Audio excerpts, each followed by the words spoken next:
Hello, welcome, good evening. कैसे हैं आप लोग? I am doctor Nikhilesh Tiwari. Welcome you all on this platform literature crack. तो आइए, लिटरेचर क्रैक पर आज आपके लिए एक और स्पेशल क्लास लेकर आया हूँ। मॉडर्निज्म को हम लोग पढ़ेंगे, जो कि हमारे एलटी के सिलेबस में है और पीजीटी के सिलेबस में भी जो है पीजीटी जो जीआईसी लेक्चर जिसको हम लोग बोलते हैं, उसके एग्ज़ाम में भी ये मॉडर्निज्म बहुत एक कह सकते हैं इम्पोर्टेंट टॉपिक के रूप में दिया गया है। तो इसको आप यहाँ पर हम मॉडर्निज्म को समझेंगे, एटिमोलॉजी कहाँ से आई है, फिर इसका डेवलपमेंट कैसे हुआ, फिर हाई मॉडर्निज्म क्या होता है, और मॉडर्निज्म में कुछ फेमस जो हमारे ऑथर्स हैं उनके बारे में भी हम जानेंगे। तो चलिए, लेट्स बिगिन द सेशन। आज के सेशन की हम लोग शुरुआत करते हैं। तो before we start, I shall take some salutations from my students. अर्सी यहाँ पर आ गई हैं, सुमन हैं, रवि जी हैं, धर्मवीर हैं, श्वेता हैं, प्रियंका हैं। एवरीवन गुड इवनिंग, सभी का स्वागत है क्लास में। My dear students, I welcome you all in this class. सभी का स्वागत है। आज हम लोग मॉडर्निज्म के बारे में पढ़ेंगे। तो चलिए देखते हैं मॉडर्निज्म इन इंग्लिश लिटरेचर क्या है। तो इटिमोलॉजी की हम बात कर लेते हैं। सबसे पहले इटिमोलॉजी की बात करें तो मॉडर्निज्म जो है वो लैटिन जो है मॉडर्नस से आया है। लैटिन का एक वर्ड है, दैट इज मॉडर्नस। मॉडर्नस का मतलब क्या होता है? ऑफ जस्ट नाउ, मतलब जो अभी अभी फिलहाल हुआ है, गुजरा है, वो उसकी बात करते हैं, मॉडर्नस की बात करते हैं। तो मॉडर्नस से ही वर्ड, लैटिन वर्ड मॉडर्नस है, उसी से हमारा निकला है modernism. Use from the late 19th century. और इसका यूज देखें तो लेट 19th सेंचुरी मतलब लगभग 1890-92 से देखते हैं तो हम शुरू होता है। इसलिए to name artistic literary movements. तो ये मॉडर्निज्म क्या है? एक आर्टिस्टिक लिटरेरी मूवमेंट है that broke with tradition to make forms new.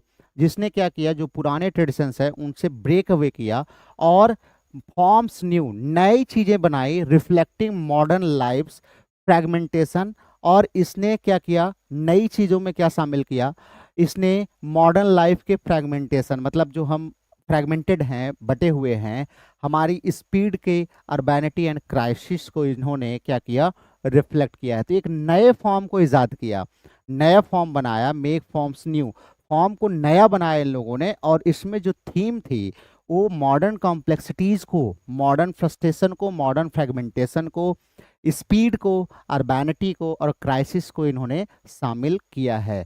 तो अगर आपसे कोई पूछे कि मॉडर्निज्म क्या है, तो modernism is a late 19th century artistic literary movements that emerged in England and which broke away from the old tradition and make forms new, reflecting modern life's fragmentation, separation and speed, urbanity, crisis ना, ये सारी चीज़ें जो है ये यहाँ पे हमें दिखाई जाती हैं। और ये कौन से वर्ड से आया है? आपके एग्जाम में आएगा कि मॉडर्निज्म जो हमारा वर्ड है वो कहाँ से लिया गया है। तो मॉडर्नस वर्ड से लिया गया है, लैटिन का वर्ड है। ये भी आपसे पूछ सकता है ना, तो ये काफ़ी इम्पोर्टेंट है। आ, ठीक है, Namrata, Gaurav, Rajesh, Archana, everyone welcome. I welcome you all. चलिए now go for the definition. Definition के लिए हम लोग चलते हैं। तो modernism is a late 90th early 20th century, late 90th early 20th century movement हमारा है लिटरेचर में। और ये मूवमेंट क्या करता है? Movement that deliberately breaks with Victorian Edwardian norms.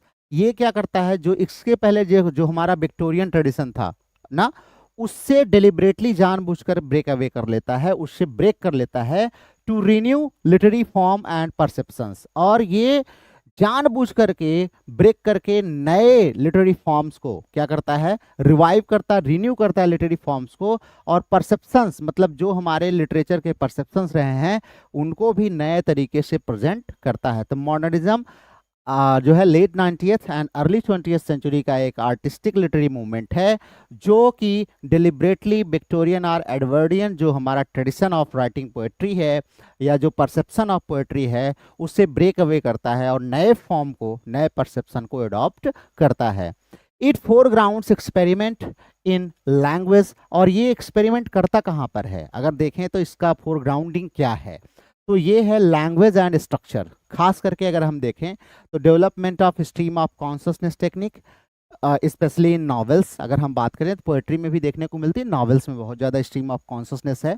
Fragmentation and free verse अगर हम देखें तो फ्री वर्स पोएट्री भी, क्योंकि फ्रेगमेंटेड जो है लाइफ को दिखाने के लिए फ्री वर्स पोएट्री से बेहतर और कोई नहीं हो सकता है।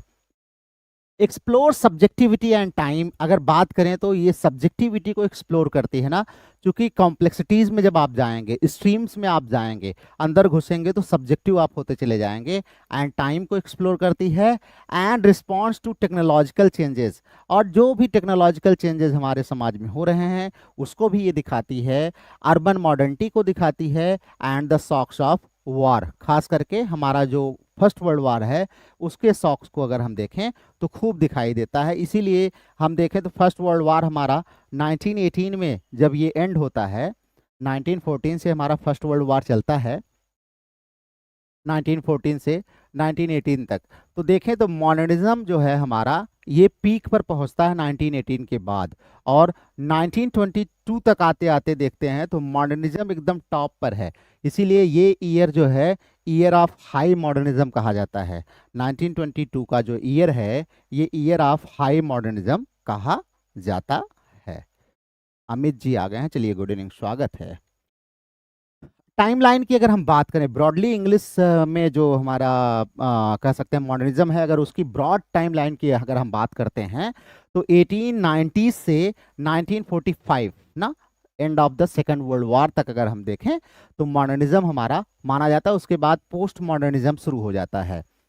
From fin de siecle 1890s avant gardes to the interwar high modernist, कह रहे हैं कि 1890 से जो है जहां से ये एवांट गार्ड एज अ कह सकते हैं न्यू डिवाइस के रूप में यूज किया गया, से लेकर के इंटर वार हाई मॉडर्निस्ट पीक तक, वर्ल्ड वार सेकंड तक का ये जो पीरियड है ये पूरा हमारा मॉडर्निज्म के रूप में देखा जाता है। तो अगर हम रफली देखें तो अराउंड 50 ईयर्स का जो टाइम है वो मॉडर्निज्म में शामिल किया जाता है। मॉडर्निज्म के कोर पिलर्स क्या रहे हैं, किस पर मॉडर्निज्म बेस्ड है, तो सबसे पहले देखें तो फॉर्मल इनोवेशंस बहुत हुए हैं। अगर हम देखें तो इनफॉर्मल को प्राथमिकता नहीं मिली, फॉर्मेलिटी ज़्यादा देखने को मिलती है। तो फॉर्मल जो इनोवेशंस थे वो हमें देखने को मिलते हैं। देन इंटेरिटी, आपको पता ही है कि स्ट्रीम ऑफ कॉन्शसनेस टेक्निक जब डिवाइस हुई, ज़्यादातर यूज हुई और हमारी लाइफ फ्रेगमेंटेड हुई, हम सेपरेट हुए, हाँ हम एलिनेटेड हुए ना, हम जो है डिसफेमिलियर हुए, तो कहीं ना कहीं इंटैरिटी जो है वो लिटरेचर में एंट्री करती है। एंड कॉन्शसनेस, मिथिक मेथड भी अगर हम देखें तो बहुत ज़्यादा यूज़ किया गया हमारे इंटरनल कॉन्शसनेस को दिखाने के लिए, हमारी कॉन्शसनेस को दिखाने के लिए मिथिक मेथड भी बहुत यूज किया गया। स्पेशली अगर आप देखें तो खास करके आप हमारे जो है टी.एच. लीड साहब को देख लीजिए, चाहे उनका वेस्टलैंड देख लीजिए, चाहे उनका द हॉलो मैन देख लीजिए, चाहे एश वेंसडे देख लीजिए, जो भी आप देखेंगे मिथिक मेथड खूब देखने को मिलेगा। देन लिंग्विस्टिक प्रिसीजन, ये तो इस समय की विशेष कह सकते हैं कि स्पेशल क्वालिटी थी कि लिंग्विस्टिक्स प्रिसीजन का बहुत ध्यान रखते थे मॉडर्निस्ट जो है। क्यों? क्योंकि हमारे पास इतना टाइम नहीं है कि हम बहुत सारी गॉसिप कर सकें, तो इसलिए लिंग्विस्टिक्स पर भी बहुत ज़्यादा टू द पॉइंट, प्रिसाइज, इसीलिए ये पोएट्री थोड़ी सी टफ होती है ना, थोड़ी सी टफ होती है क्योंकि टू द पॉइंट लिखी जाती है। एम्बिग्यूटी इसी वजह से होती है, टू द पॉइंट लिखने की वजह से, इलेबोरेटेड नहीं होती है तो एम्बिग्यूटी को जन्म देता है। एंड इनडिटर्मिनेंसी, और स्वाभाविक सी बात है जब हमारी लाइफ ही इनडिटरमाइंड है, हमारी लाइफ ही अनिश्चित है, हमारी लाइफ में स्थिरता बिल्कुल नहीं है, अस्थिरता है, तो निश्चित रूप से पोएट्री में इनडिटर्मिनेंसी तो देखने को मिलेगी। और मेट्रोपॉलिटन एंड ट्रांसनेशनल नेटवर्क्स, और मेट्रोपॉलिटन खास करके अर्बनाइजेशन हुआ, अर्बनाइजेशन की वजह से अगर हम देखें तो जो हमारा डिफेमिलराइजेशन हुआ है, जो स्ट्रेंजमेंट हमारा हुआ है, वो कहीं ना कहीं उसका सबसे बड़ा रीजन मेट्रोपॉलिटन जो हमारी सिटीज़ थी, वहाँ के जो कल्चर थे वो धीरे धीरे देखें तो ब्रॉड स्पेक्ट्रम में फैलना शुरू हो जाते हैं। और ये कहीं ना कहीं जो है हमारी जो ह्यूमन लाइफ है उसको कह सकते हैं कि एक ट्रांसनेशनल नेटवर्क्स के थ्रू पूरा, नॉट ओनली यूरोप, अगर हम देखें तो other parts of the world में भी ये स्प्रेड हो जाता है। तो ट्रांसनेशनल नेटवर्क्स भी काफ़ी काम इसमें करते हैं।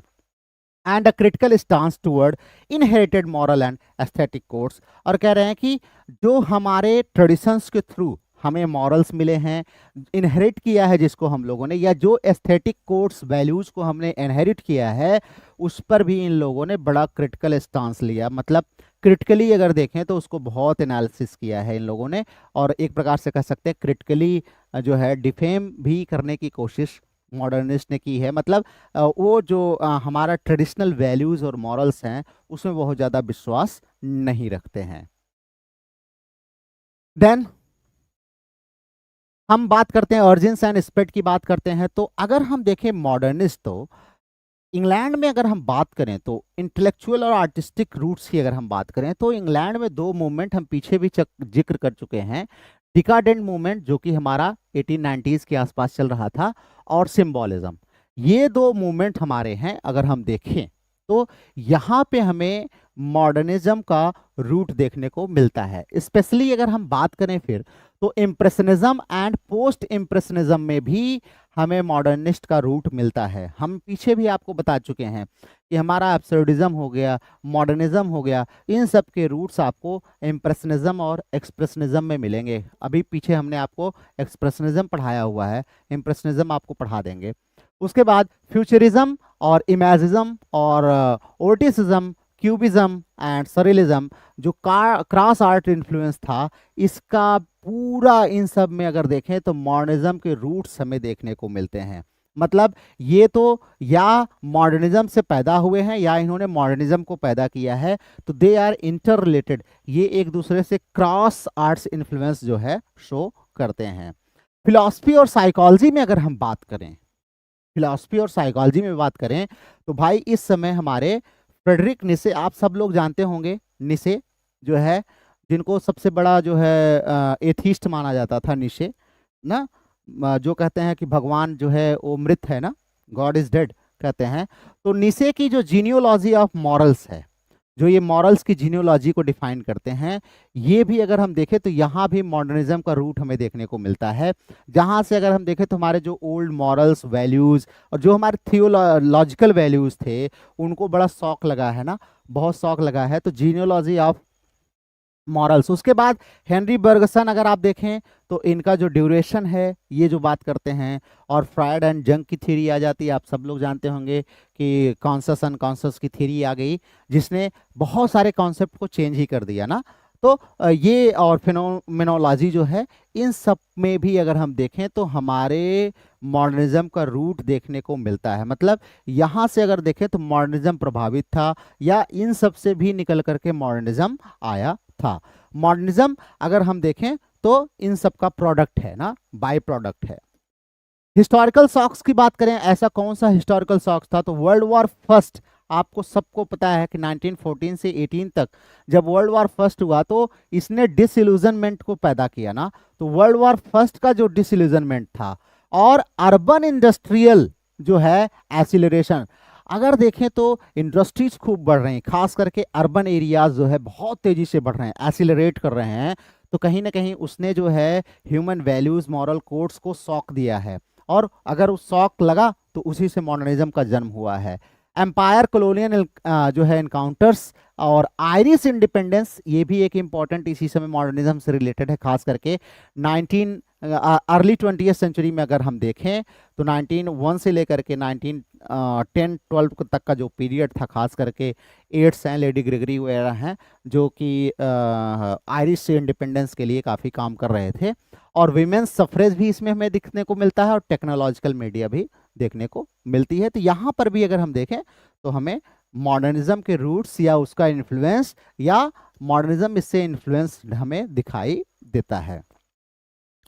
Now diffusion via little magazines, अगर हम बात करें कैसे स्प्रेड हुआ, तो ये डिफ्यूज कैसे हुआ, लिटिल मैगजीन्स, छोटे छोटे मैगजीन्स आए, खास करके जैसे द इगोइस्ट है, इगोइस्ट बहुत ही फेमस जो मैगजीन है हमारी।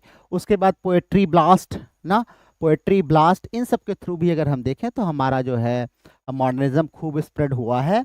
और सेलियंस कॉटरीज इन लंदन, खास करके लंदन में एक जो मतलब एक क्लब टाइप का हुआ करता था, इंटेलेक्चुअल्स का जो क्लब होता था उसको कॉटरीज जो है हम लोग बोलते हैं। तो ये और सैलेंस वगैरह जो है जहाँ पर इंटेलेक्चुअल डिस्कशन, वो ये बाल कटाने वाला सैलेंस मत समझिएगा। पेरिस और Dublin and transatlantic circuits में अगर हम देखें तो इन सब में भी बहुत ये सारे लोगों ने हेल्प किया है इसको स्प्रेड करने में, मॉडर्निज्म को स्प्रेड करने में।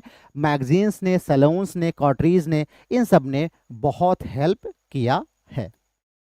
Then now we talk of development. Development की बात करते हैं तो रेनू चौधरी, गुड इवनिंग। चलिए डेवलपमेंट की बात करें कि डेवलपमेंट इन इंग्लिश अगर हम पीरियडाइजेशन की बात करते हैं तो प्री वार या जिसको हम अर्ली मॉडर्निज्म बोलते हैं, प्री वार मॉडर्निज्म या अर्ली मॉडर्निज्म जो हमारा है ये 1890 से शुरू होता है और 1914 तक मतलब 1914 तक, जहां पर हमारा फर्स्ट वर्ल्ड वार बिगिन होता है। तो ये हमारा अर्ली मॉडर्निज्म का पीरियड माना जाता है। यहाँ पर अगर हम देखें तो still the influence of decadence and symbolist हमें देखने को मिलता है। तो डिकाडेंट एंड सिंबॉलिस्ट लिरिक अब भी हमें देखने को मिल रही है।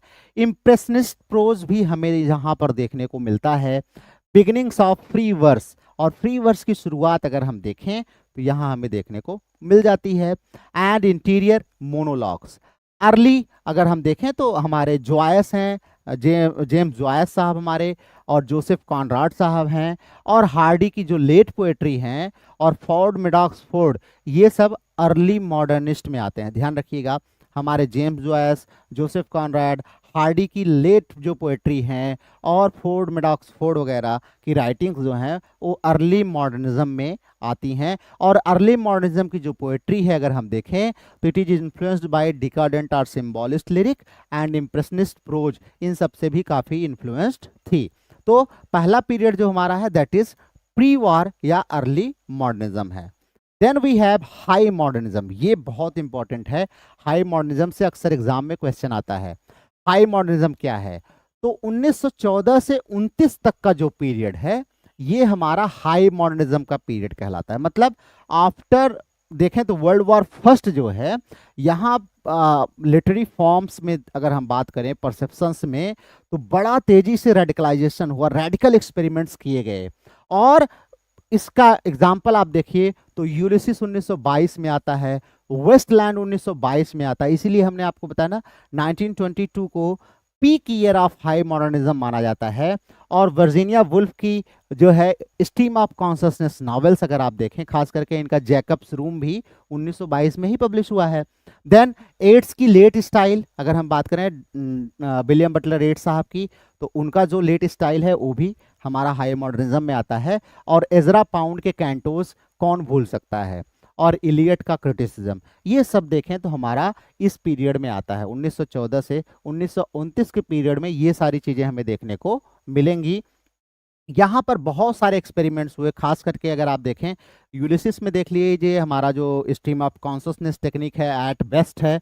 वेस्टलैंड में अगर आप देख लेंगे तो मिथिक मेथड जो है वो एट बेस्ट है। उसके बाद fragmentation of life, moral corruption की बात करें, या डिग्रेडेशन, मॉरल वैल्यूज़ का डिग्रेडेशन जो है उसकी बात करें, और बहुत सारी मतलब अगर हम देखें तो मिथिक एलिमेंट्स जो है वेस्टलैंड में हमें देखने को मिलते हैं। और वुल्फ की क्या ही बात करना, वर्जीनिया वुल्फ जो है स्ट्रीम ऑफ कॉन्शसनेस को नॉवेल में पीक पर पहुंचाने का श्रेय इन्हीं को जाता है। और पाउंड साहब की बात करें तो ये तो मास्टर ही थे, फादर ऑफ इमेजिस्ट पोएट्री माने जाते हैं, गुरु हैं ये हमारे टी.एस. इलियट के।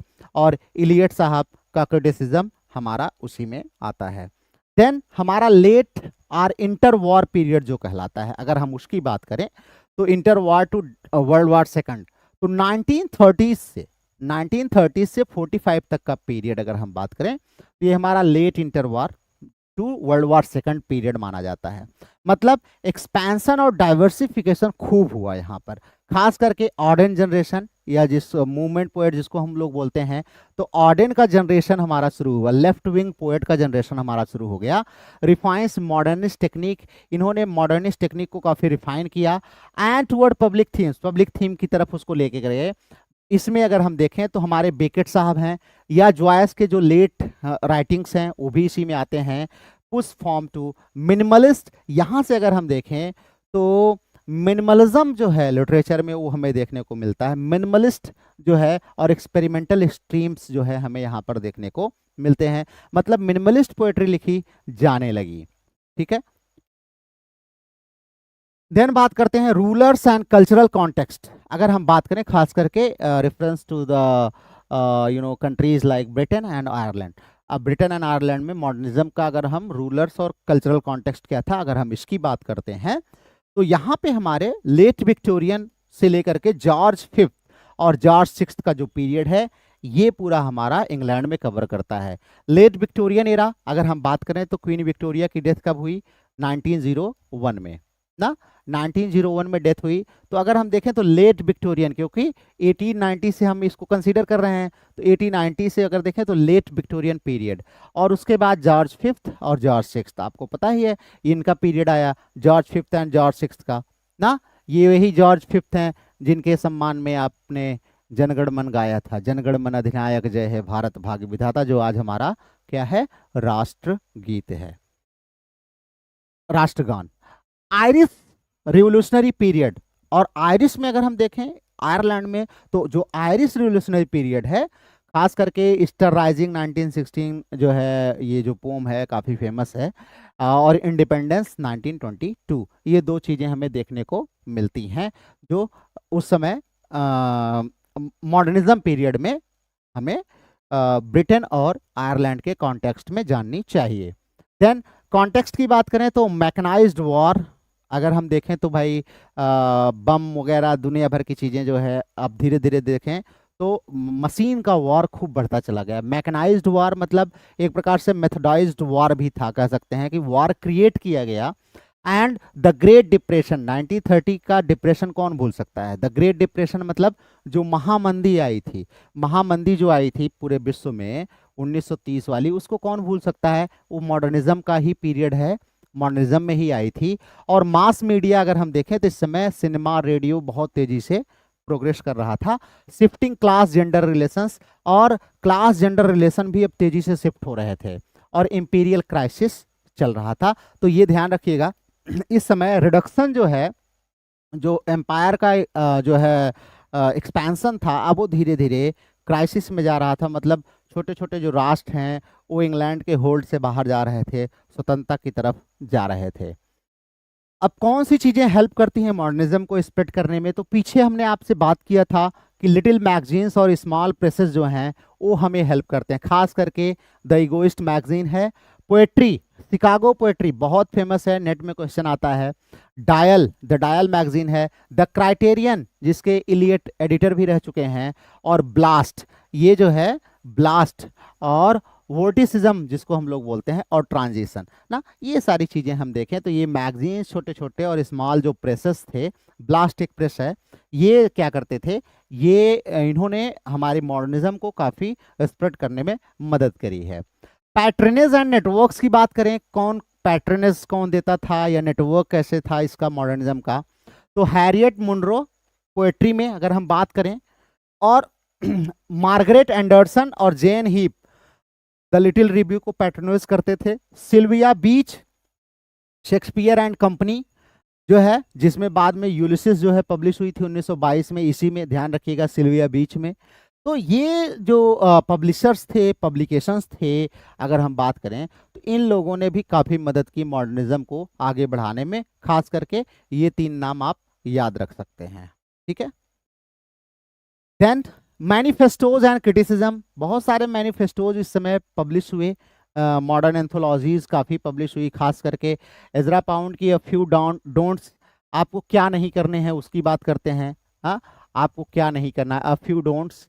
उसके बाद ह्यूम्स की अगर हम बात करें तो जो नोट्स हैं, और इलियट के जो एसेज हैं, खास करके tradition and the individual talent, और वुल्फ का क्रिटिसिज्म एंड डायरीज, ये अगर हम बात करें तो कुछ ऐसे मैनिफेस्टोज एंड क्रिटिसिज्म हैं जिन्होंने हमारे मॉडर्निज्म को स्प्रेड करने में काफ़ी मदद करी है।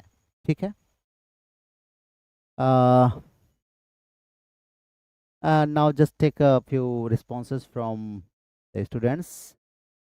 गुंजन जी आ गई हैं, चलिए मस्त रहिए Gunjan. Neha is also here, मस्त रहिए। क्रोनोलॉजी या हिस्ट्री ऑफ इंग्लिश लिटरेचर पढ़ा दीजिए सर। अच्छा ठीक है, पढ़ा देंगे आपको, क्रोनोलॉजी पढ़ा देंगे, सारे किंग्स एंड जो क्वींस हैं वो आपको मैं बता दूंगा, डोंट वरी। चलिए नाउ आगे चलते हैं, हम लोग आगे बढ़ते हैं। कौन कौन से जैनराज हमारे यहाँ पर फॉर्म या तो रिवाइव किए गए या इनोवेट किए गए, उनकी बात कर लेते हैं। तो सबसे पहले पोएट्री में अगर हम देखें तो पोएट्री में फ्री वर्स अगर हम देखें तो ये खूब यूज किया गया ना, खूब यूज किया गया, रिवाइव किया गया फ्री वर्स को। इमेजिज्म में अगर हम बात करें तो इमेजिज्म मूवमेंट भी इसी समय आया, इमर्ज हुआ, ध्यान रखिएगा। प्रेसिजन, इकोनॉमी एंड कैडेंस, इनका मानना क्या था, किसी भी राइटिंग में हमें ध्यान रखना चाहिए कि प्रिसाइज होना चाहिए। दूसरी बात, इकोनॉमी मतलब वर्ड आपको सुपरफ्लुअस, जो इलियट की वेस्टलैंड है ना, माना जाता है कि मोर देन जो है 700-800 लाइंस इलियट्स ने लिखी थी, और उसको जो है अपने गुरु जो है पाउंड को दी। पाउंड ने छांट छांट करके उसको 400 कितनी लाइन है, 425 या कितनी लाइन है देख लीजिएगा, उतना कर दिया। प्रेसिजन, इकोनॉमी एंड कैडेंस जो है ये हमें देखने को मिलता है। कोलेज एंड कोटेशंस जो है अगर देखें तो ये भी खूब यूज किया गया मॉडर्निस्ट पोएट्री में। मिथिक इल्यूजन को खूब यूज किया गया, और ड्रामेटिक मोनोलॉग को रिवाइज किया गया ना, जो हमारे ब्राउनिंग ने शुरू किया था उसको रिवाइज किया गया, और यहाँ पर उसने इंटीरियर मोनोलॉग का फॉर्म लिया है। द लॉन्ग पोम सीक्वेंस खूब लिखे गए। लॉन्ग पोम सीक्वेंस अगर आप देखेंगे तो इलियट तो खुद ही उसके मास्टर हैं, चाहे उनका वेस्टलैंड देख लीजिए, चाहे उनका एस वेंसडे देख लीजिए, चाहे उनका द हॉलो मैन देख लीजिए ना, चाहे उनका द फोर क्वार्टेट्स देख लीजिए। लॉन्ग पोम का सीक्वेंस जो है खूब फैशन में था उस समय। देन फिक्शन की अगर हम बात करें तो in fiction stream of consciousness technique खूब यूज की गई फिक्शन में। उसके बाद इंटीरियर मोनोलॉग जिसकी हम बात कर रहे हैं वो भी खूब यूज किया गया, और इपिफेनी खूब यूज किया गया। और नॉन लीनियर टाइम, ध्यान रखिएगा ये बहुत इंपॉर्टेंट है। नॉन लीनियर मतलब अगर हम स्ट्रीम ऑफ कॉन्शसनेस को दिखा रहे हैं तो ये तो श्योर है कि हम जो टाइम दिखाएंगे वो नॉन लीनियर होगा, क्योंकि स्ट्रीम ऑफ कॉन्शसनेस जब टेक्निक हम यूज करते हैं तो हमारे माइंड में कोई भी चीज रन करती है तो वो लीनियर नहीं होती ना, लीनियर नहीं होती है, नॉन लीनियर होती है, नॉन लीनियर होती है, कोई इसका फिक्स नहीं होता है। देन अनरिलायबल नरेटर, ये भी एक क्वालिटी थी मॉडर्निस्ट पोएट्री की कि नरेटर हो अनरिलायबल, खास करके जितनी भी स्ट्रीम ऑफ कॉन्शसनेस वाली पीस ऑफ राइटिंग होंगी उसका नरेटर अनरिलायबल नरेटर कहलाता है। ध्यान रखिएगा, हमारे दिमाग में क्या चल रहा है आप उस पर रिलाई नहीं कर सकते ना, तो कह रहे हैं इसका नरेटर अनरिलायबल नरेटर होता है। और मॉन्टेज एंड सिनेमैटिक कट्स भी हमें देखने को इसमें मिलते हैं फिक्शन में। देन ड्रामा की बात करें, ड्रामा में क्या चल रहा है, तो ड्रामा में देखें तो एक्सप्रेशनिस्ट और अब्सर्डिस्ट जो है ये टेंडेंसीज ड्रामा में खूब पॉपुलर हुई, खास करके लेट अगर हम मॉडर्निज्म में देखें तो 1942 से अगर हम देखें तो अब्सर्डिज्म हमें देखने को मिलता ही है। जो है मूवमेंट समय 1942 में जब पहली बार जो है अल्बर्ट कैमू का द मिथ ऑफ सिसिफस आया, वहां से हमें देखने को ये मिलता है। उसके बाद वर्स ड्रामा रिवाइवल खूब किया गया, खास करके in the hands of Iliad, Iliad के हैंड्स में, हालांकि ऑडेन ने भी लिखा हुआ है और क्या नाम है उनका जो इसरवुड हैं उन्होंने भी कुछ लिखा हुआ है। तो अगर हम देखें तो जो है पोएटिक जो वर्स ड्रामा है उसको रिवाइव यहाँ पर किया गया। क्रिटिसिज्म एंड एसे में बात करें तो न्यू क्लासिसिज्म को इन लोगों ने अडॉप्ट किया, और इम्पर्सनालिटी, आप इलियट का थ्योरी ऑफ इम्पर्सनालिटी आपने पढ़ा ही होगा, नहीं पढ़ा होगा तो कभी हम लोग पढ़ लेंगे। क्लोज वर्बल अटेंशन और मॉडर्निस्ट जो है मैनिफेस्टोस, ये भी हमारे जो है खूब पॉपुलर हुए थे। Non fiction and prose experiment की बात करें तो क्या क्या लिखा गया, तो अगर हम देखें तो ट्रेवल राइटिंग्स, मेमोय, अभी हम आपको पढ़ाएंगे मेमोय, और रिपोर्टास, ब्लेंडिंग मॉडर्निस्ट टेक्निक, ये सब मिक्स करके बहुत सारे प्रोज राइटिंग्स हमारे लिखे गए। देन हम बात करते हैं major writers and representative works की। तो सबसे पहले हम पोएट्री में देखते हैं कौन से मेजर राइटर्स हैं। तो पोएट्री में अगर हम देखें तो सबसे पहले चूंकि सिंबॉलिस्ट मूवमेंट से अगर हम देखें तो हमारा मॉडर्निज्म एमर्ज होता है सिंबॉलिस्ट मूवमेंट से, डिकाडेंस लास्ट और सिंबॉलिस्ट के लास्ट से। तो सिंबॉलिस्ट के सबसे बड़े फिगर अगर हम देखें इंग्लैंड में तो विलियम बटलर येट्स साहब हैं। तो विलियम बटलर येट्स साहब जो है ये आयरलैंड के थे।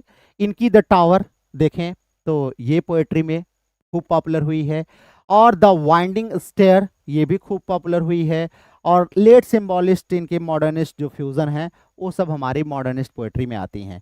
दूसरे हमारे बड़े फिगर हैं पोएट्री में जो मॉडर्निस्ट में आते हैं, टी.एस. इलियट साहब। टी.एस. इलियट का 1917 में आया हुआ इनका the love song of Alfred J Prufrock and other poems 1917 में इनकी कलेक्शन आई थी। हालांकि ये पोम तो 1915 में ही पब्लिश हुई है, लेकिन 1917 में कलेक्शन आई थी the love song of J Alfred Prufrock and other poems. उसके बाद द वेस्टलैंड 1922 आप सबको पता ही होगा। उसके बाद 4 क्वार्टेट्स इनकी जो है 1936 शायद है, देख लीजिएगा 1934 या 6 है। उसके बाद इनके एसेज खास करके tradition and the individual talent, और हमारा जो है इनकी थ्योरी ऑफ इम्पर्सनैलिटी, ये सब एसेज जो है ऑब्जेक्टिव कोरिलेटिव वाला, ये सारी चीज़ें हमें देखने को मिलती हैं। Then next great poet we have Ezra Pound, जिनकी हम बात कर रहे थे, फादर ऑफ इमेजिस्ट पोएट्री कहे जाते हैं। इन्होंने अगर हम देखें तो परसोना, कैथी, ह्यूज सिल्वन और मॉबरी जैसे बहुत सारे कैरेक्टर्स और प्लेसेस को क्रिएट किया इन्होंने। द कैंटोज इन्होंने लिखा, इमेजिस्ट एंड वोटिसिस्ट कैटलिस्ट के रूप में इन्होंने काम किया है। तो ये कुछ इनके जो वर्क्स हैं वो आप देख सकते हैं। उसके बाद एचडी के नाम से famous Hilda do little, HD के नाम से फेमस हैं। इनकी सी गार्डन बुक है, और इनकी एक ट्रायोलॉजी है जो है, और क्रिस्टलाइन इमेजिनर टू मिथिक मॉडर्निज्म ना, इन्होंने क्या किया, इमेजिज्म को मिथिक मॉडर्निज्म में क्रिस्टलाइज करने का काम किया हुआ है। उसके बाद विल्फ्रेड ओवन, सिगफ्रिड सजून, इजाक रोजनबर्ग, अगर हम बात करें तो ये लोग वार पोएट्स कहलाते हैं, वार पोएट्स कहलाते हैं, वार पोएट्री लिखा करते थे ये लोग, खास करके जो है सिगफ्राइड सजून और हमारे विल्फ्रेड ओवन साहब, ये वार पोएट्री जो पिटी ऑफ वार को दिखाते थे, आयरनी एंड ब्रोकन फॉर्म्स को दिखाते थे। Then W.H. ऑडेन और लुइस मैकनीस, स्टीफन स्पिंडर और सेसिल डे लेविस, अंडरलाइन कर लीजिएगा, बहुत इंपॉर्टेंट हैं। 1930s के मॉडर्निस्ट जो है, blending public themes and formal craft, और यही लोग आगे चल करके द मूवमेंट पोएट्री की शुरुआत करते हैं। ठीक है, ध्यान रखिएगा। नाउ इन फिक्शन अगर हम देखें तो फिक्शन में हमारे पास कौन कौन से राइटर हैं, तो in fiction we have James Joyce. James Joyce हमें फिक्शन में मिलते हैं। इनका डबलिनर्स काफ़ी फेमस है, a portrait of the artist as a young man, हम लोग यूजी पीजी में पढ़ते आए हैं इसको। और उसके बाद इनका यूलिसिस, जिसकी चर्चा हमने पीछे करी थी, एंड फिनिगेन वेक, ये भी इंपॉर्टेंट इनकी नॉवेल है। देन वर्जीनिया वुल्फ की बात कर लेते हैं, तो इनका मिसेस डैलोवे जो है, टू द लाइट हाउस इनका, एंड द वेब्स, और उसके बाद अ रूम ऑफ वंस ओन इनका एक ऐसे है, ध्यान रखिएगा, ये नॉवेल नहीं है, ऐसे है, एक बार एग्जाम में आया हुआ था, बहुत सारे बच्चे इसको नॉवेल करके आते हैं, ये नॉवेल नहीं है, ये बल्कि एक ऐसे है। ठीक है, then we have Joseph Conrad. Joseph Conrad की बात करें तो जोसेफ कॉनरैड हमारे पास हैं, इनकी हार्ट ऑफ डार्कनेस सबने पढ़ी होगी, ज़्यादातर यूजी पीजी में पढ़ाई जाती है। लॉर्ड जिम और मॉडर्निस्ट नरेटिव सेप्टिसिज्म के मास्टर माने जाते थे हमारे जोसेफ कॉनरैड साहब। Then we have in novels D.H. Lawrence. D.H. Lawrence हमारे पास नॉवेल्स में हैं, इनकी सन्स एंड लवर्स लगभग यूजी पीजी में पढ़ाई जाती है। The Rainbow, Women in Love, और ये psyche, body and modern relations के बारे में बात करते हैं। देन फोर्ड मेडॉक्स फोर्ड, जिनका नाम पीछे भी आपको मिला था, फोर्ड मेडॉक्स फोर्ड का द गुड सोल्जर और परेड्स एंड और इम्प्रेशनिस्ट नरेशन के ये मास्टर माने जाते थे। Then E.M. फॉस्टर की बात कर लें, इनका नाम सबने सुना होगा, और इनका एक जो नॉवेल है अ पैसेज टू इंडिया, बहुत ही फेमस है, अ पैसेज टू इंडिया, और हार्वर्ड्स एंड भी इनका है। ये liberal humanism under modern strain, मतलब थोड़ा सा लिबरल ह्यूमनिज्म को दिखाते थे, लेकिन मॉडर्न स्ट्रेन जो है इनके अंदर भी था। Then we have Samuel Beckett. Samuel Beckett को हम ड्रामेटिस्ट के रूप में भी जानते हैं और नॉवलिस्ट के रूप में भी जानते हैं। तो अगर हम देखें तो इनकी लेट मॉडर्निस्ट जो है या पोस्ट मॉडर्न जो इनके वर्क्स हैं, खास करके वो इस कैटेगरी में आते हैं। जैसे इनका मर्फी है, वॉट है, वेटिंग फॉर गोडो ड्रामा है, आप सब जानते ही होंगे, तो ये ध्यान रखिएगा। देन ड्रामा में आ जाइए। ड्रामा में T.S. इलियट आपको फिल्म मिल गए, पोएट्री से आपको निकल करके ड्रामा में आ गए इलियट साहब। इनका जो है मर्डर इन द कैथेड्रल जो है ये खूब पढ़ाया जाता है, आपके सिलेबस में रहता है। देन फैमिली रियूनियन भी खूब पढ़ाया जाता है ना, ये काफ़ी इंपॉर्टेंट है। वर्स ड्रामा और रेंसा हम इसको जो है बोलते हैं। देन मतलब वर्ष ड्रामा की शुरुआत इन्हीं इलियट साहब से होती है। सीन ओकेसी, सीन ओकेसी का नाम आप सब लोगों ने पीछे भी सुना होगा कि डबलिन प्लेस स्पेशली जो है पॉलिटिक्स पर और मॉडर्न अर्बन लाइफ पर बेस्ड जो था उसको ये लिखते थे, सीन ओ कैसी। अब आ जाइए हम स्कूल्स एंड मूवमेंट्स और मैनिफेस्टो जो मॉडर्निस्ट पोएट्री में मॉडर्निज्म में फेमस थे उनके बारे में बात कर लेते हैं। कौन कौन से स्कूल्स थे, कौन कौन से मूवमेंट्स, स्कूल्स मूवमेंट्स एक ही है मतलब, एंड मैनिफेस्टोस की बात कर लेते हैं। तो सबसे पहले अगर हम देखें तो मॉडर्निज्म में इमेजिज्म हमारा एक फेमस मूवमेंट है। जो स्कूल है 12 से 17 तक देखें तो इमेजिज्म चला था। इमेजिज्म में अगर हम देखें तो इमेजिज्म क्या था, इनका कहना यह था कि direct treatment of the thing economy of language, मतलब जिस चीज को आप डील कर रहे हैं डायरेक्ट उसको ट्रीटमेंट दीजिए, इनडायरेक्ट मत दीजिए ना, मतलब घुमा फिरा के राउंड अबाउट वे में पोएट्री मत लिखिए। उसके बाद इकोनॉमी ऑफ लैंग्वेज की बात करते हैं, म्यूजिकल फ्रेज खूब क्वाइन करते हैं ये लोग। और लीडर्स की बात करें तो एजरा पाउंड इसके मेन लीडर थे। उसके बाद एचडी हिल्डा डुलिटिल जो पीछे मिले थे ये भी इमेजिस्ट हैं, और ये बड़े फेमस हैं रिचर्ड एल्डिंगटन और एमी लॉवेल ना, ये सब देखें तो इमेजिज्म के पोएट माने जाते हैं। इमेजिज्म एक मूवमेंट था जो कि 1912 से 17 तक जो है चला था। देन नेक्स्ट इज वोर्टिसिज्म, पीछे ये शब्द आपको कई बार मिला। वोर्टिसिज्म की बात करें तो ब्लास्ट एक जो मैगजीन है इसकी चली थी। देन विंडम लेविस इसके काफी फेमस पोएट हैं, और एजरा पाउंड भी इसी कैटेगरी में माने जाते हैं वोर्टिसिज्म के। और एनर्जी एंड एंगुलर मॉडर्निटी पर ये लोग ज्यादा लिखा करते थे। देन हाई मॉडर्निस्ट क्लासिसिज्म क्या है, अगर हम इसकी बात करें तो इलियट और पाउंड का जो ट्रेडिशन था और एल्यूजनिस्ट था वो हमारा हाई मॉडर्निज्म कहलाता है। देन इम्पर्सनालिटी डॉक्ट्रिन और मिथिक मेथड, खास करके structural use of myth to order modern chaos, modern chaos को ऑर्डर करने के लिए जो है यूज करना मिथ का इन अ वेरी स्ट्रक्चरल वे, जो है स्ट्रक्चर्ड वे, तो ये क्या था, ये मिथिक मेथड कहलाता था। देन स्ट्रीम ऑफ कॉन्शसनेस में अगर हम देखें तो जेम्स जॉयस साहब मारे, Virginia Woolf, Richardson, syntax and free indirect discourse जो है मैपिंग इनर टाइम को मैप करने के लिए लोग सिंटैक्टिक एंड फ्री जो है डिस्कोर्सेज, इनडायरेक्ट डिस्कोर्सेज को दिखाया करते थे। यही स्ट्रीम ऑफ कॉन्शसनेस क्या है, फ्लक्स ऑफ जो हमारे थॉट्स होते हैं ना, जो कि क्या होते हैं, रिस्ट्रेंड बिल्कुल भी नहीं होते हैं ना, कंट्रोल्ड बिल्कुल भी नहीं होते हैं, तो उसको जो है ये दिखाते थे। Now move to the themes and ideas, देखते हैं क्या क्या थीम्स थी। तो पीछे भी हम चर्चा कर चुके थे, थीम ऑफ फ्रेगमेंटेशन और फॉर्म की बात करें तो इसमें बहुत सारे मतलब mosaic, collage, montage, juxtaposition, over linear plot, ये सारी चीज़ें, ओपन एंडिंग्स, ये सारी चीज़ें हमें जो है इसमें देखने को मिलती हैं। टाइम एंड कॉन्शसनेस, ये भी एक काफ़ी बढ़िया थीम रहा है हमारी जो है मॉडर्निस्ट पोएट्री का, कि सब्जेक्टिव ड्यूरेशन को दिखाने वाले बर्गसन थे ड्यूरेशन की जो हम बात करते हैं। देन मेमोरी एंड इपिफेनी और सिमल्टेनिटी और मल्टीपल पर्सपेक्टिव्स, ये हमारे टाइम एंड कॉन्शसनेस थीम के अंतर्गत आते हैं। Then we have urban modernity को खूब दिखाया इन लोगों ने ना, मतलब crowd, alienation, routine, advertising, cinema, mass culture, ये सब हमारा अर्बन मॉडर्निटी में आएगा। देन लैंग्वेज क्राइसिस की बात भी खूब करी, खास करके सेप्टिसिज्म अबाउट रेफरेंस, और एल्यूजिव डेंसिटी खूब देखने को मिलती है, एल्यूजन्स खूब यूज हुआ है। मल्टीलिंगुअल प्ले अगर हम देखें, खास करके जेम्स जॉयस जो है इसके मास्टर माने जाते हैं। एम्बिग्यूटी एज मेथड, एम्बिग्यूटी को भी इन लोगों ने लैंग्वेज में यूज किया है, एक मेथड के तौर पर यूज किया है। Then reuse of religion, myth and order, ये सब भी सिंबल के रूप में काम करता है, खास करके रीसेक्रलाइजेशन बाया मिथिक मेथड, मिथिक मेथड के थ्रू जो है फिर से रीसेक्लाइज करने का काम जो है इलियट और जेम्स जॉयस जैसे राइटर करते हैं। और उसके बाद ऑकल्ट एंथ्रोपोलॉजी, ये भी देखें तो फ्रेजर जिनसे हमारे इलियट साहब भी बहुत प्रभावित थे, और वेस्टर्न से, दोनों से बहुत प्रभावित थे, तो ये भी हमें देखने को मॉडर्निस्ट पोएट्री में मिलता है एज अ थीम।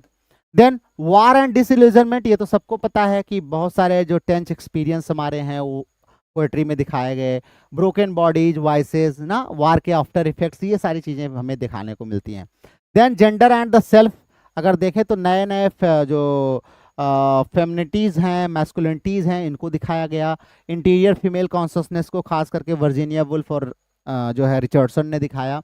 और सेक्सुअल कैंडर को हमारे लॉरेंस से बेहतर और कौन दिखा सकता है। आपने इनका चाहे लेडी चैटर्लीज लवर पढ़िए, चाहे सनशाइन लवर्स पढ़िए, चाहे इनका और भी कुछ रचनाएं हैं जिसको आप पढ़ सकते हैं। एम्पायर एंड पेरिफेरी की बात करें तो कॉलोनियल क्रिटिक खूब हमें देखने को मिलता है मॉडर्निस्ट में। कल्चरल हाइब्रिडिटी, ध्यान रखिएगा, कल्चरल हाइब्रिडिटी बहुत ही फेमस टर्म है, ये भी एज अ थीम काम करता है ना। मतलब अब क्या है, धीरे धीरे ग्लोबलाइजेशन की तरफ हम जा रहे हैं, तो कल्चरल हाइब्रिडिटी हमें देखने को मिलती है। खास करके कॉनरेड की यात्राएं देखिए, वो जाते हैं बहुत जगह से, वहां से कुछ सीख करके आते हैं, कुछ उनका है, तो कल्चरल हाइब्रिडिटी उनके में देखने को मिलती है। जॉयस को भी देखते हैं, और इलियट और ऑडेन जैसे राइटर्स जो हैं, इनके भी ट्रेवल्स में हमें कल्चरल हाइब्रिडिटी देखने को मिलती है। Then influence on society and culture क्या था मॉडर्निज्म का, तो मॉडर्निज्म ने क्या किया, इसने रिवोल्यूशनाइज किया the lyric and the novels representation of mind and time. Lyric और नॉवेल में माइंड एंड टाइम को दिखाने को रिवोल्यूशनाइज किया, खूब यूज किया जाने लगा।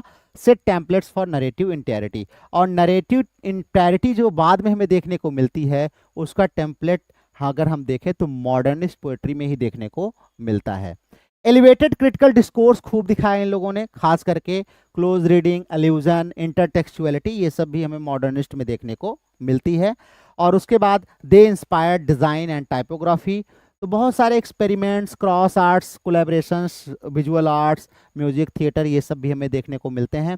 Open space for women's voice, अगर हम देखें तो मॉडर्निस्ट पोएट्री में वीमेन वॉइस को आवाज़ दी गई, जगह दी गई, क्वियर सबटेक्स्ट को भी जगह दी गई, reconfigured cultural authority beyond Victorian norms, और विक्टोरियन वैल्यूज नॉर्म से हट करके एक नई कल्चरल अथॉरिटी को रिकॉन्फिगर्ड किया गया। मतलब एक नया कल्चरल जो है पर्सपेक्टिव समाज में वो सेट किया गया।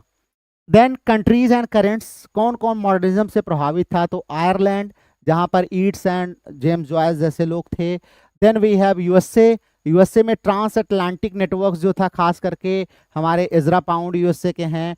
और इलियट अगर हम बात करें तो अमेरिकन बॉर्न है, बाद में जो है ब्रिटिश सिटीजनशिप ले लेते हैं 1927 में, 1927 में शायद इनको मिलती है सिटीजनशिप, देख लीजिएगा एक बार।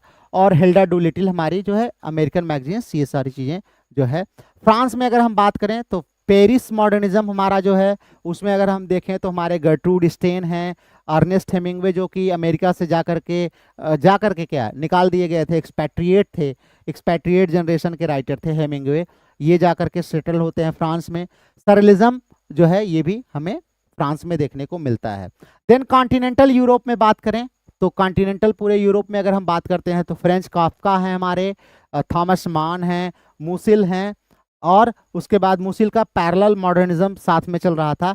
रशियन मॉडर्निज्म भी हमारे साथ में चल रहा था। रशियन मॉडर्निज्म में हमारे पास अखमातोवा और मैंडलस्टम जैसे जो है राइटर हमें देखने को मिलते हैं। Then next we have a few key definitions related to modernism. सबसे पहले मॉडर्निज्म भी आपको पीछे बता चुके हैं, एक ट्रांसनेशनल मूवमेंट था, late 90th and early 20th century में इमर्ज हुआ था, जो डेलिबरेटली क्या करता है, जानबूझ करके जो विक्टोरियन और एडवर्डियन नॉर्म्स था उसे ब्रेक अवे कर लेता है, और नए फॉर्मल एक्सपेरिमेंट्स, इंटैरिटी और मिथिक स्ट्रक्चरिंग पर ज़्यादा फोकस करता है, मॉडर्न कॉम्प्लेक्सिटीज पर। देन इमेजिज्म की बात करें तो ये भी अगर हम बात करें तो एक ऐसा पोएटिक प्रोग्राम था जो डायरेक्ट ट्रीटमेंट को ज़्यादा फोकस करता था, प्रेसिजन को फोकस करता था, कंसीजन को फोकस करता था, एंड कैडेंस ओवर मेट्रोनॉमिक मीटर। तो मेट्रोनॉमिक मीटर के ऊपर कैडेंस को ज़्यादा ये प्रभावित करते थे, मतलब म्यूजिक होनी चाहिए, पोम में म्यूजिक होनी चाहिए, and the image as an intellectual and emotional complex. इनका मानना था कि इमेज जो है वो ज़्यादा इंटेलेक्चुअल और इमोशनल कॉम्प्लेक्सिटी को क्रिएट कर सकती है in comparison to the words के कंपेरिजन में। Then we have stream of consciousness technique. क्या होती है, तो कोई भी ऐसी नरेटिव टेक्निक जो हमारे फ्लो ऑफ थॉट्स को, माइंड के फ्लो ऑफ थॉट्स को, परसेप्शन को और मेमोरी को दिखाए, वो हमारा स्ट्रीम ऑफ कॉन्शसनेस टेक्निक कहलाएगी। ऑफन इसको फ्री इनडायरेक्ट डिस्कोर्स के थ्रू हम दिखाते हैं या इंटीरियर मोनोलॉग के थ्रू दिखाते हैं। देन मिथिक मेथड क्या होता है, तो the structuring use of myth, मतलब मिथ का यूज करना, रिचुअल्स पैटर्न्स को यूज करना, वो हमारा क्या कहलाता है, मिथिक मेथड कहलाता है। देन इम्पर्सनैलिटी की बात करें तो इलियट ने इसको आप जानते ही हैं डिफाइन किया है। इलियट के हिसाब से देखें तो इनका मानना ये था कि इम्पर्सनैलिटी क्या है, इट इज जो है an aesthetic doctrine that poetry is a catalyst. इनका मानना ये था कि पोएट्री कैटलिस्ट का काम करता है, where personal emotions are transformed into art, जहां पर हम पर्सनल इमोशंस को आर्ट के रूप में ट्रांसफॉर्म कर देते हैं, यही है impersonality. Poetry works as catalyst, catalyst के जैसे हम केमिकल रिएक्शन करते हैं ना, तो केमिकल रिएक्शन दो, मान लीजिए दो कोई केमिकल्स हैं, उसके बाद एक कैटलिस्ट हम डालते हैं, दोनों रिएक्ट करके एक तीसरा रूप ले लेते हैं। तो ऐसे कह रहे हैं पोएट्री और पर्सनालिटी जो है, पोएट्री कैटलिस्ट के रूप में काम करती है और ये हमारे पर्सनल इमोशंस को कन्वर्ट कर देती है, ट्रांसफॉर्म कर देती है आर्ट में। And tradition as a simultaneous order the poet enters, और कह रहे हैं कि साथ साथ हमें ट्रेडिशन जो है एक ऐसा सिमल्टेनियस ऑर्डर है जिसमें पोएट उसके साथ साथ एंट्री करता है। तो ये देखें तो इम्पर्सनैलिटी को भी इन्होंने जो है दिया है। देन फाउंडेशनल फिगर्स की बात करें, पीछे हम लोगों ने चर्चा कर ही लिया है लेकिन फिर भी टी.एस. इलियट हैं। टी.एस. इलियट को क्या कहा जाता है, ध्यान रखिएगा, high priest of high modernism. High priest of high modernism T S. Eliot कहलाते हैं। Architect of the mythic method भी हमारे कौन कहलाते हैं, टी.एस. इलियट कहलाते हैं।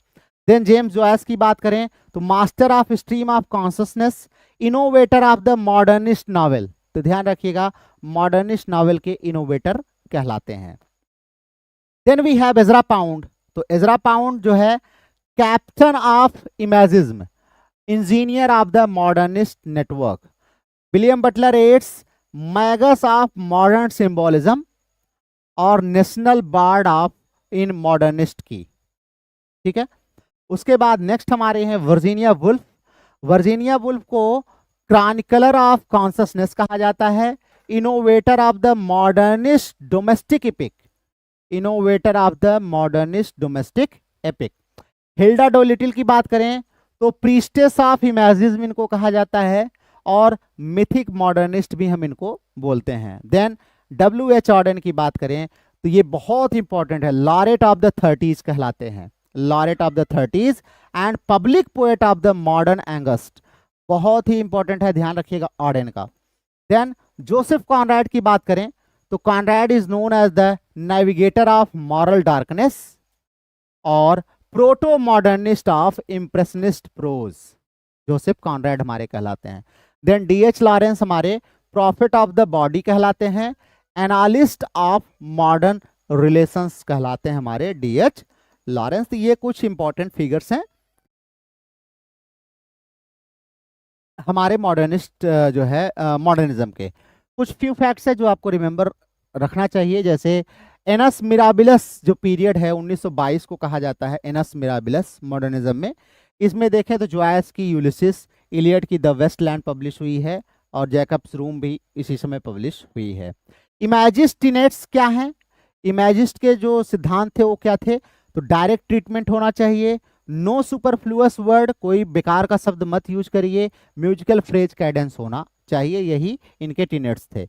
वुल्फ्स का की स्ट्रीम ऑफ कॉन्शसनेस नॉवेल्स कौन कौन से हैं, तो मिसेस डैलवे और to the lighthouse and the waves, देखें तो ये इनके बहुत ही famous stream of consciousness novels हैं। इजरा पाउंड का रोल क्या था, तो इन्होंने एडिट किया है द वेस्टलैंड को, तो ध्यान रखना, प्रमोट किया है जॉयस एंड हिल्डा डूलिटिल को, shaping modernist network and little magazines. Then ईस्ट की लेट स्टाइल क्या थी, तो it was hard symbolic and metrical experiment, especially इनकी sailing to Byzantium and the second coming में हमें देखने को मिलता है। Then war poetry, war poetry ने क्या किया, ट्रांसफॉर्म डिक्शन एंड सब्जेक्ट, इसने डिक्शन और सब्जेक्ट को ट्रांसफॉर्म किया, irony and pity displace patriotic rhetoric. Then criterion, Elliot जिसको एडिट करते थे, and the egoist were crucial venues ना, ये मैगजीन्स थे जहां पर मॉडर्निस्ट जो है रचनाएं खूब पब्लिश हुआ करती थी। शेक्सपियर एंड कंपनी जो है पेरिस में चलती थी, जिसने यूलिसिस को पब्लिश किया है, ये ध्यान रखिएगा, Shakespeare and company.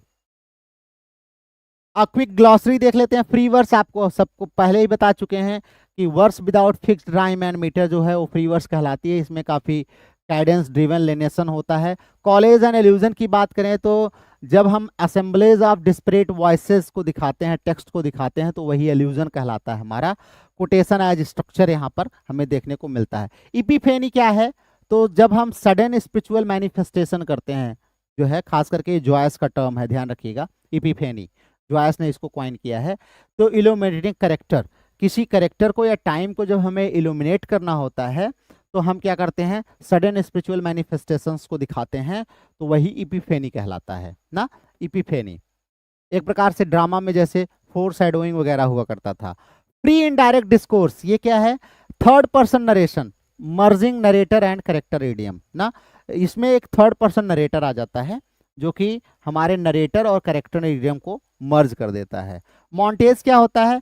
फिल्मिक cutting logic applied to prose and poetry. जैसे हम लोग वीडियो एडिट वगैरह करते हैं ना, तो ऐसे ही पोएट्री में जो है लॉजिक और इन सबको कट करके बढ़िया से जो है प्रोज एंड पोएट्री में एक फिल्मिक तरीके से प्रेजेंट करना क्या कहलाता है? मॉन्टेज कहलाता है। Then we have equifacts, it's often marked as high modernist peak. करें कि जो ईयर हमारा हाई मॉडर्निस्ट पीक का माना जाता है वो 1922 है। ये हम आपको पहले भी बता चुके हैं। यूलिसिस और वेस्टलैंड पब्लिश हुई है।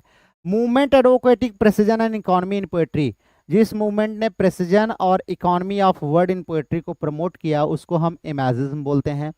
Technique mapping inner thought and time, जो इनर थॉट और टाइम को मैप करता है उसको हम स्ट्रीम ऑफ कॉन्शसनेस कहते हैं।